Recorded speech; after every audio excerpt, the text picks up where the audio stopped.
This is the second part of video on tribology. In part 1, I have covered the wear properties of joints, and here we will discuss about lubrication and friction in relation to human joints, discuss the concept of coefficient of friction and lambda ratio, and modes of joint lubrication and a note on radial clearance. First, friction. A static friction is the frictional force that resists the initiation of movement, and a kinetic friction opposes the movement of a moving object. If we take an object of mass m, the acceleration due to gravity g pulls it down and the net force generated is Fg. If the object is not falling down through the surface, by Newton's third law, an equal and opposite force, called the ground reaction force or a normal force, is exerted on the body. Static friction is the product of this normal force and the coefficient of friction. Coefficient of friction is a property of the meeting surfaces. Only a force larger than the static frictional force will be able to move the object. Note that lower the coefficient of friction, less is the frictional force. Once that static friction is overcome, the object starts to move. Static friction is much more in magnitude than kinetic friction, and I am sure you have routinely observed that pushing an already moving object is much easier than pushing a stationary object. Now we know that lower the coefficient of friction, less is the force necessary to move the object. Let's look at this from an orthopedic perspective. Of all the bearing surfaces, the articular cartilage is the most efficient and has the lowest coefficient of friction.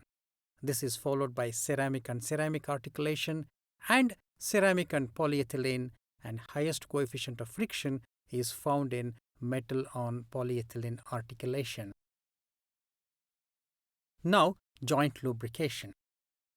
Lubrication can be a boundary lubrication or a fluid film lubrication or a combination of both. One of the key tribological indicators in this classification is the lambda ratio. For two articulating surfaces, surface 1 and surface 2, with surface asperities separated by a lubricant, lambda ratio is h divided by sigma, where h is the height of the lubricant separating the surfaces and sigma is the composite surface roughness. When the lambda ratio is more than 3, the surfaces are separated well enough to keep these asperities from contacting and hence form a fluid film lubrication. When the lambda ratio is less than 1, the surfaces are close enough to keep the asperities in contact and hence form the boundary lubrication. In between these values, it is termed the mixed lubrication. Now the boundary lubrication. Lubricin, a glycoprotein present in synovial joint, is responsible for this. It occurs when the surfaces are in contact with one another. Lubricin normally coats the contacting cartilage surfaces and forms a macromolecular monolayer and reduces the friction and wear. The coefficient of friction in boundary lubrication is higher compared to fluid film lubrication.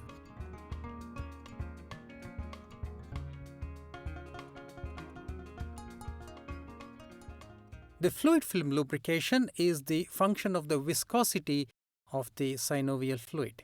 It occurs when the surfaces are separated. The key feature is the rheological property of the synovial fluid.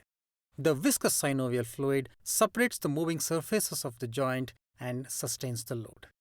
The coefficient of friction in fluid film lubrication is much lower compared to boundary lubrication.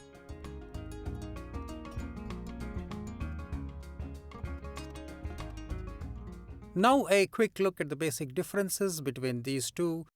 Boundary lubrication has a lambda ratio of less than 1 and the fluid film lubrication has a lambda ratio of more than 3. The joint surfaces are in contact in boundary lubrication and are separated in fluid film lubrication. Boundary lubrication is due to its chemical property and fluid film lubrication due to its rheological property. Boundary lubrication is due to adhesion of lubricin and fluid film due to viscosity of the synovial fluid. The coefficient of friction is high in boundary lubrication and low in fluid film lubrication.